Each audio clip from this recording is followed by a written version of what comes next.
여러분 안녕하십니까? 목포 MBC 뉴스데스크입니다. 사회적 거리두기가 사라진 첫 연휴를 맞아 전남 곳곳에는 관광객이 북적였습니다.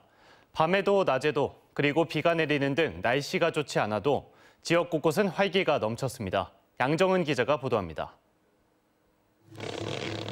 형형색색의 불꽃이 신나는 팝 뮤지컬 음악과 함께 밤하늘을 수놓습니다. 한국무용이 해상무대 위에 펼쳐지고 70m 높이 바다 분수가 박자에 맞춰 함께 어우러졌습니다. 금요일과 토요일 목포 평화광장에서 열린 해상 W쇼에는 3만여 명의 관광객과 시민들이 찾았습니다. 주말과 휴일, 전남 곳곳은 활기가 넘쳤습니다. 흐린 날씨에 실내를 찾은 관광객의 발걸음도 이어졌습니다.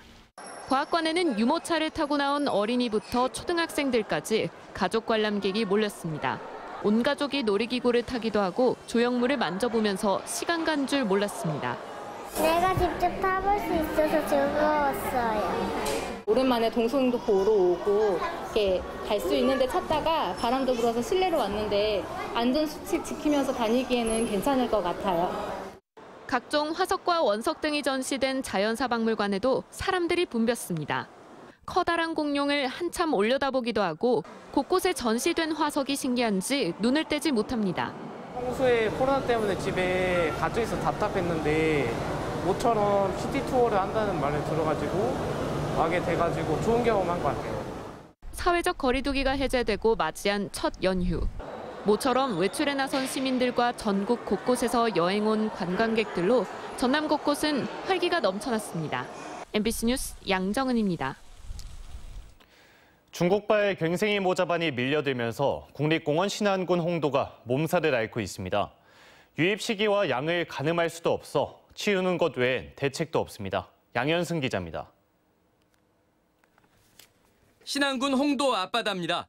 커다란 집게로 바다에 떠있는 갈색빛 해조류를 쉴 새 없이 집어 올립니다. 서해의 불청객, 중국발 괭생이 모자반입니다.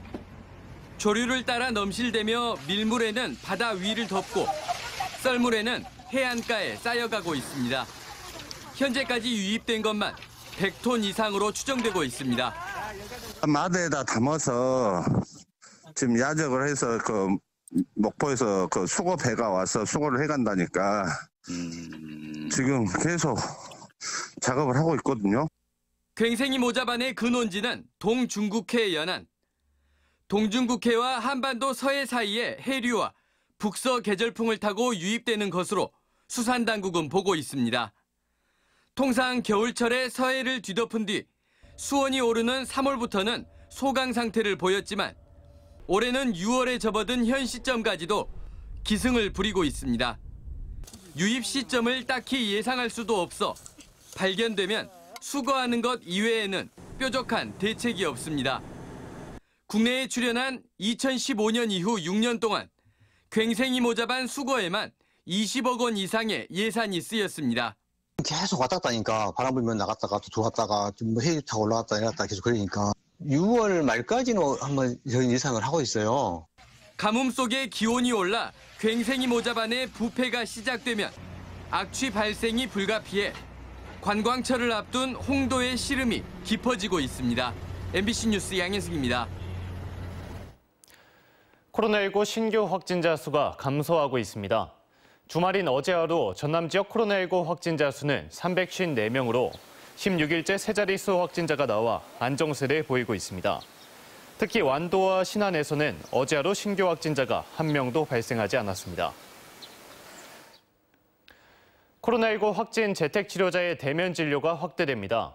전라남도는 정부 지침에 따라 20일 자율격리 전환 전까지 집중관리군을 대상으로 현행 24시간 대응 체계를 유지하고 대면 진료 기관을 늘리면서 모니터링 횟수를 하루 2회에서 1회로 줄입니다.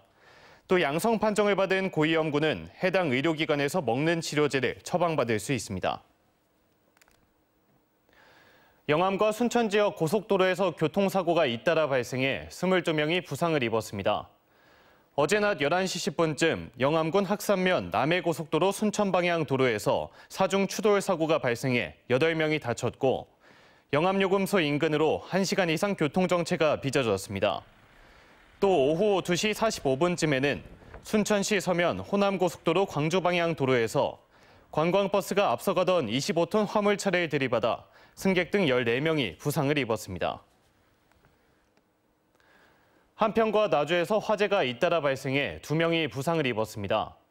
어제 낮 3시 50분쯤 한평군 학교면의 한 마을 인근 논과 밭두렁에서 불이 나 80살 주민 A씨가 화상을 입었습니다. 이에 앞서 오전 9시 5분쯤에는 나주시 문평면의 한 헛간에서 불이 나 80대 주민이 부상을 입었습니다. 경찰과 소방당국은 정확한 화재 원인을 조사하고 있습니다. 전남 지역에 모처럼 많은 비가 내렸지만 가뭄을 해소하기엔 충분하지 않은 양으로 보입니다. 오늘 전남 지역에는 30mm 안팎의 비가 내렸고 앞으로도 최대 20mm의 비가 더 내릴 것으로 전망됩니다. 하지만 전남 지역 평균 저수율이 여전히 60%를 밑도는 등 계속되고 있는 봄 가뭄을 해소하고 제한급수 등 섬 지역 주민 불편을 줄이기 위해서는 더 많은 비가 내려야 할 것으로 보입니다. 무안에서 동학농민혁명을 주도했던 김흥문 선생의 두상유골이 128년 만에 발견됐습니다. 전남대학교 주최로 열린 동학농민혁명 기념 세미나에서 두상유골 발견 사실이 공개됐는데 김 선생의 유골은 후손인 김성황 전 동학농민혁명 유족회장이 가족묘를 조성하기 위해 묘소를 옮기는 도중 나왔으며 김 선생의 일가족 4명의 유해도 함께 발견됐습니다. 학교 안막 스크린 납품과 관련해 뇌물을 주고받은 전남교육청 공무원과 업자들이 항소심에서도 징역형을 선고받았습니다. 광주지법 제1형사부는 뇌물수수 혐의로 기소돼 1심에서 징역 2년을 선고받은 교육청 공무원 A씨에 대한 항소심에서 공무수행의 청렴성을 훼손한 점 등을 이유로 원심의 양형이 정당하다며 A씨와 검사의 항소를 모두 기각했습니다.